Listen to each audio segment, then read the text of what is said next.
Hello everyone, this is Maureen. Welcome to my studio, and I'm glad you want to join me today on another journey in my creative writing adventures. And I want to show you something that is called found poetry. And no, never in my life would I have thought that I would call myself a poet. I mean, a writer, okay, that's something I can get on board with, but a poet? No, I was not so sure about that. But then I discovered back in 2019 a thing that is called found poetry, and I have recently rediscovered that, and I'm diving into it again, and I thought it would be fun to take you along in this journey of mine. Now, before I get any further, I want to apologize for my voice. I'm having a little bit of a cold, but I'm doing my best to sound as clear as I can. All right, with that out of the way, let's get started, shall we? Well, and before I'm going to explain some more, but you can enjoy this beautiful, these two beautiful pages here. Maybe you want to join in with me, so let me quickly tell you what you need, and that is not a lot. I would suggest you go through your bookcase, or that you go to a Goodwill or a thrift store and pick up a book that you love, that has words and stories in them that inspire you, and that you are willing to take apart, because it does involve cutting up a book. If you don't want to, but you do like the book, if you have access to a printer and a scanner, you could scan the pages of the book and then cut them apart and do your found poetry. But that's what you need. Now, what I did is I picked up fairy tale books, because those are the ones that I love the most. This is one with fairy tales from Perrault, a French person. As you can see, I have totally already taken this one apart. And another one that I really love, but I'm not really sure if I'm going to go into this one, is this beautiful fairy tale book. This also has gorgeous images in it. It's all in Dutch. That's my mother language, and the first found poetry that I did was in Dutch. I will show you in a minute. It doesn't have to be a fairy tale book. You can, of course, take something like this, which is a children's book. The main thing is that it's easier if you want to cut it out to not have too small typography, because then it can be really fiddly to cut out your words. But other than that, it's just a thing that you need to sort of fall in love with the words on the pages. You can take any book you want. I mean, you can take a detective, a thriller, a novel, whatever you want. It can be anything. So that's what you need. You need a pair of scissors, and you need something to store your snippets, because sometimes it can get, pretty small, like this, and then you might lose your gorgeous words to make your poems. Now, for my English project, I didn't have English books on hand, so I made a story. And I asked ChatGPT to write me 2 stories, and I printed that on colored paper, on coffee dyed paper. This is regular copy paper that I aged with coffee and tea. I will leave a link below for how to do that. But there are also paper textures online that you can download for free, and then you can print it on here. Or, just print it on regular white paper.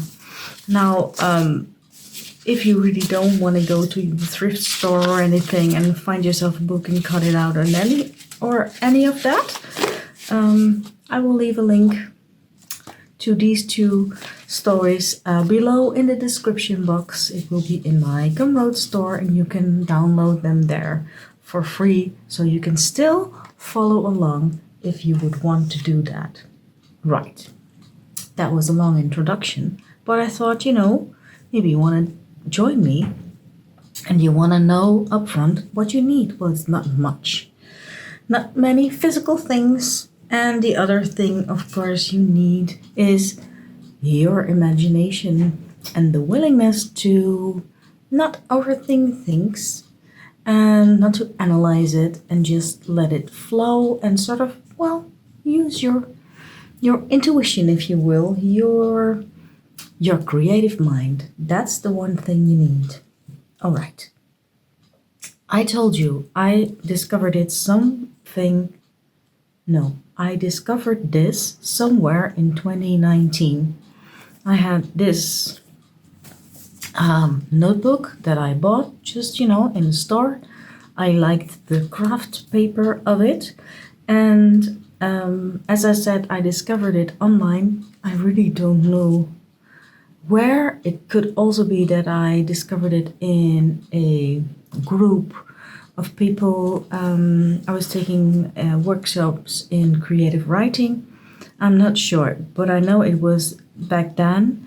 And at first I thought, I can never do that. But I did. I just tried and I very quickly fell in love with it. And let me just flick through this and see. Yeah. See? May 25th, 2019. I was on a sort of a holiday by myself, and I had time to just, fiddle around and try it out. These are the images from that first fairy tale book that I showed you. And I liked combining the images with the words. And let me just show you this. It's of course also in Dutch. Sometimes they are really, really simple and short. Sometimes they are made up of really, only one or two words. And sometimes, here I was having a nice drink. I was visiting a quaint little town here in the Netherlands.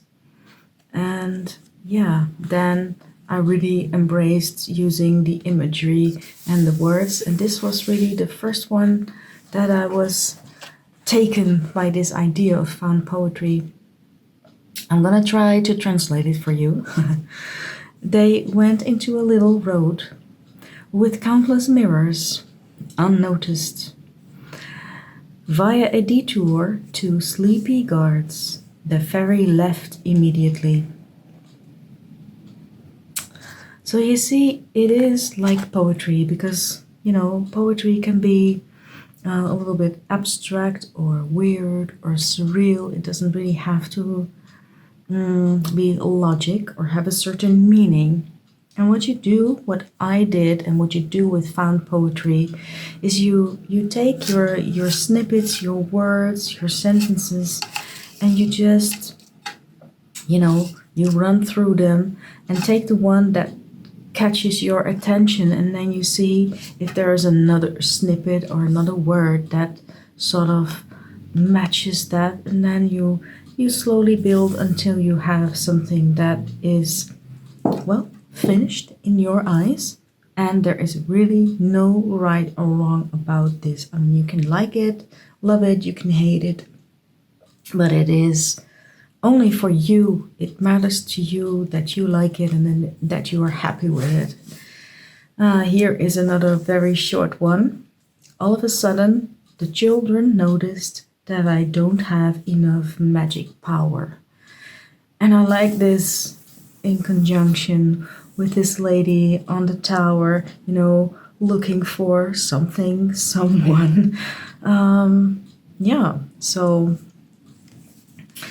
I kept on going and I made poem after poem and I liked it. I also experimented with the backgrounds. This was a digital, and I used the same words, the same book, And I did notice that to me it matters that I have these images behind my words. They sort of, for me, enhance the poem. Here is a little boy playing the flute. And in the poem, it also speaks of songs, a little song. And so that sometimes makes a difference. And it also not dictates, but it helps with the placement of the words on the page. Whereas here, you don't really have something to play with, if you will. But that's a very personal thing. I liked it. I always make a border around it. Yeah, I like it better that way. And sometimes I made space, I left it blank because I really like the image and it sort of fits with this thing. Then eventually I also experimented again with taking words from a magazine that I found. This is, I think, from a Deafness Diary. And although it is still a nice poem and it is still found poetry, I didn't like this one as much as these, and it took me way more time to find the right words, or the words that inspired me. But that's because these are from a story. They are meant to tell a story. They are meant to evoke, emotions and fantasy and everything. These are not really, for that purpose. So maybe that's it. Maybe that's something you would experiment with and find that you like this better than that. I really hope you would give it a try one time. Here again, I experimented with the backgrounds, still didn't really like it. Again, the words from the magazine, these two, but I kept coming back to these ones, and I just absolutely love these watercolor images in that fairy tale book. At that point, there were more than one copy of the book, and I thought, well, I'm gonna pick it up later. Never do that. Always buy them, both, or the 3 or 4 ones, because I cannot find it anymore, and I'm really sad about that. Let me just flick through this again. Here I did some stamping on the side because I didn't want to have this blank. Here I put the image this way and the words that way, and then it was done. This book was getting so full and thick that I sort of stopped, and I never picked it up again. And when I rediscovered this journal a few weeks back, when I was going through my old journals, I was like, oh, that's really a shame that I didn't finish this. And why don't I go ahead and breathe new life into this? And why don't I try to make or to get some new images, some fresh illustrations, some fresh words, and I really wanted to have them in English because I want to share it with you, which is a little bit easier than having to translate all the Dutch words, and sometimes, as you know, things get lost in translation. So that's why I made myself illustrations. I make these in Midjourney, and I made sure that these were fairy tale-esque illustrations. And you get a lot of castles, you get a lot of ladies in flowy gowns, and I asked it to make it in a watercolor style, and these are some of the ones that came out, and I really love them. They are a story in themselves, in a way, so that's really nice. They have almost the same feel as this, although here there's more variation, but that's up to me to make more of these illustrations, use different colors and maybe a different style, but for now these were good. And I also wanted to see if apart from other than having these fairy tale like images, if I could use Asian inspired illustrations, which I really love because they have this zen, calm feeling about them, and I love the colors and the imagery in Asian inspired illustrations. These are all meant to be from Japan, and I wanted to see if this makes a difference, like here when I experimented with finding different backgrounds. So these are some of the ones that I made and printed for myself. So I have a nice little stack, because you need to have something to choose from. If you have too little materials to work with, it can stop your creative flow. If you have too much,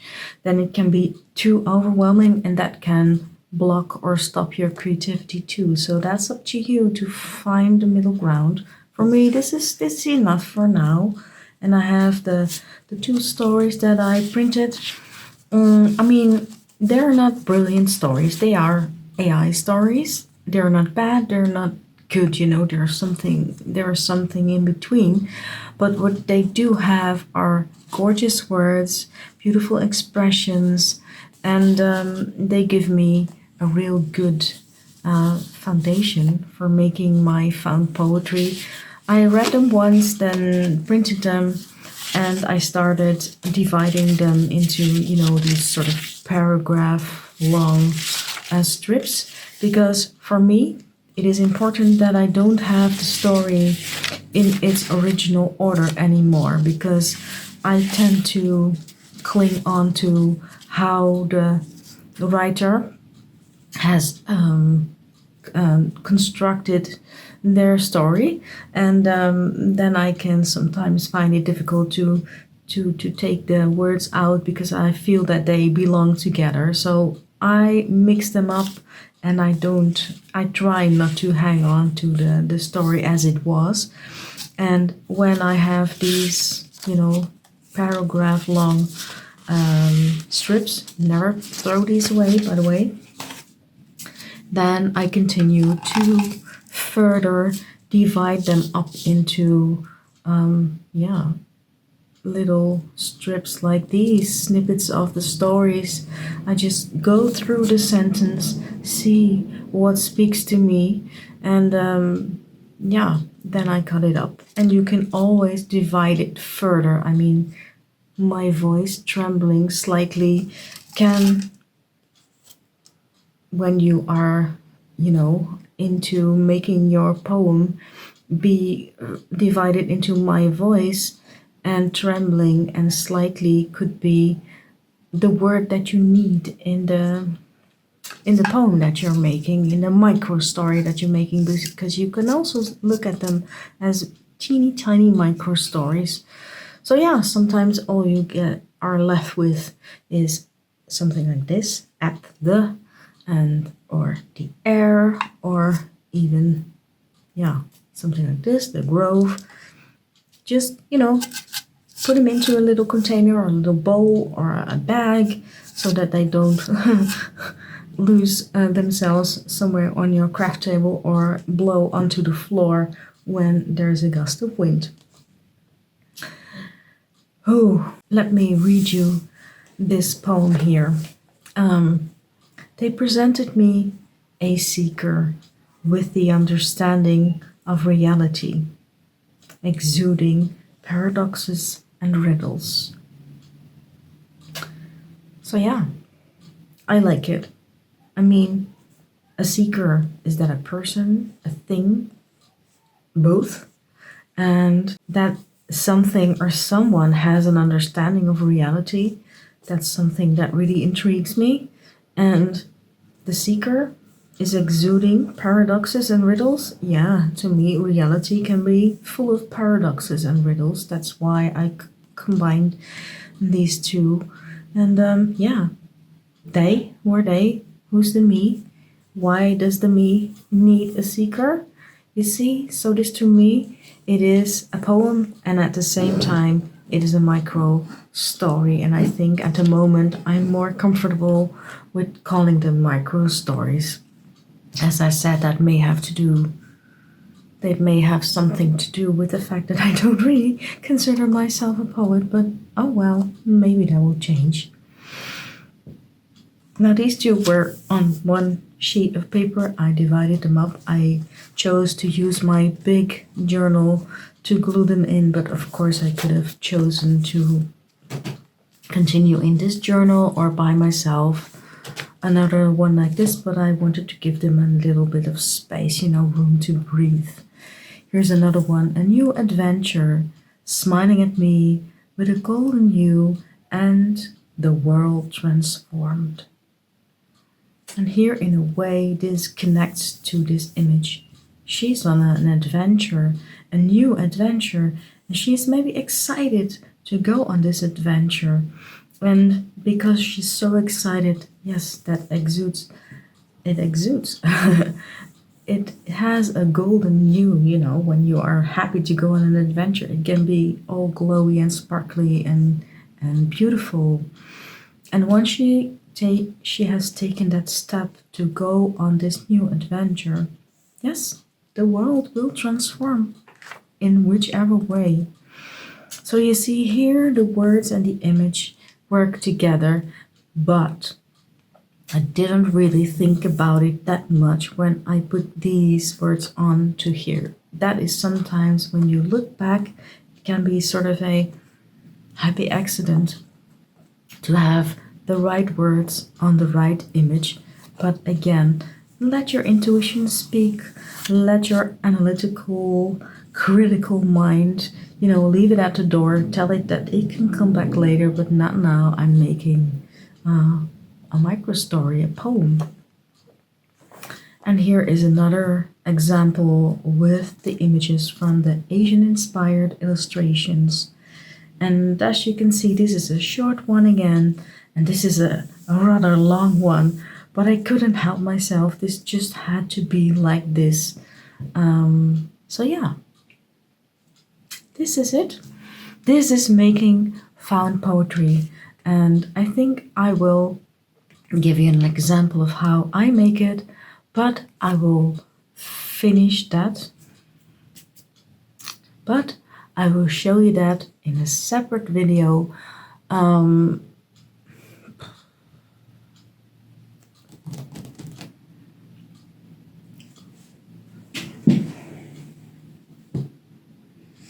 Yeah. Okay. What do you think? Shall we try to make another poem together? Shall I try to show you how this thing works? Okay, let's take a blank page. I'm not choosing one of the illustrations yet. I want to start with the words, and I want to show you a little bit of how I do this with choosing the words, how to divide them. I will do that without talking, because talking interferes with my intuitive process, because I have to think about the words, and I don't want to think about these words. I mean, I have to think about the words that I'm going to say to you, that I want to, see, I'm stumbling already. So I'm going to do this without talking.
All right, you see, this is how I do it. I look at them and I think about, how I could potentially use them in a poem. And I always know that I can divide them up further, but these are the elements that I think I can really pick and choose from and make something that makes me smile or makes me happy or makes me feel surprised, but still with that tingle of that good feeling when you create something and you really like it. Something about this one makes me wanna use it. And sometimes you just have to be willing to pair things with each other that that is not true or not correct. I mean, I like this.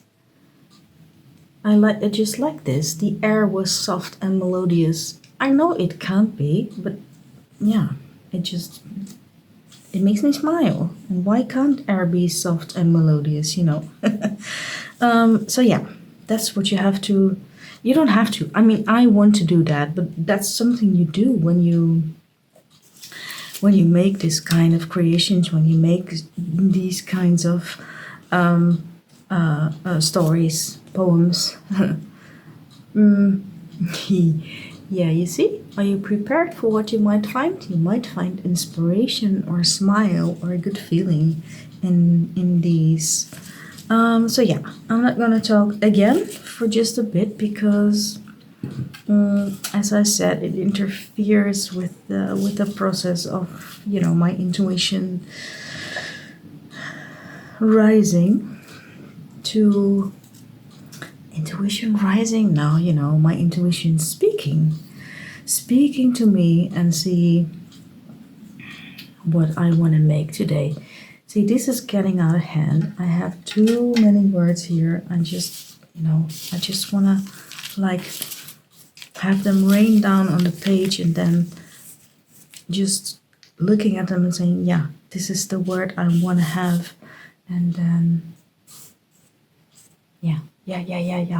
Yes. Yes.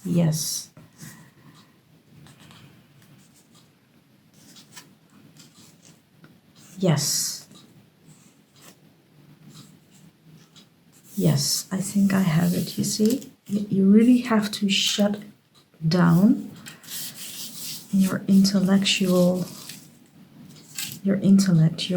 analytical brain, because trust me, it won't work. It won't. It will make you something. It will get you something, but I feel it will never be that really creative, bubbly, quirky, fun thing. Yeah. I'm gonna leave this one here. The air was soft and melodious. Aurora Borealis shimmered. She was ethereal. What brings you here? On this enchanted place? My voice trembling slightly. This is my poem for today. And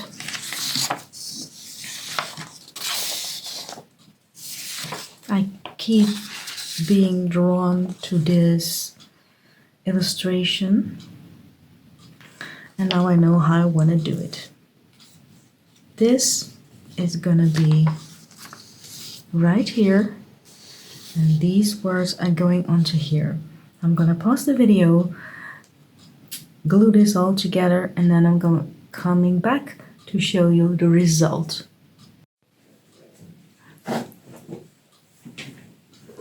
And there we are. I'm back. I have finished gluing this. There was a little bit of glue here. Yeah, it's ready. And you see how this works with the images? I really love this effect. And I really love that we have only this sentence here with this lady, on this path. What will she find? And is she prepared? I don't know. And yes, I changed the on into two, because this is the kind of, grammar that would really bug me if I would leave it and then came back and read it and I had the word to in there somewhere. So yeah.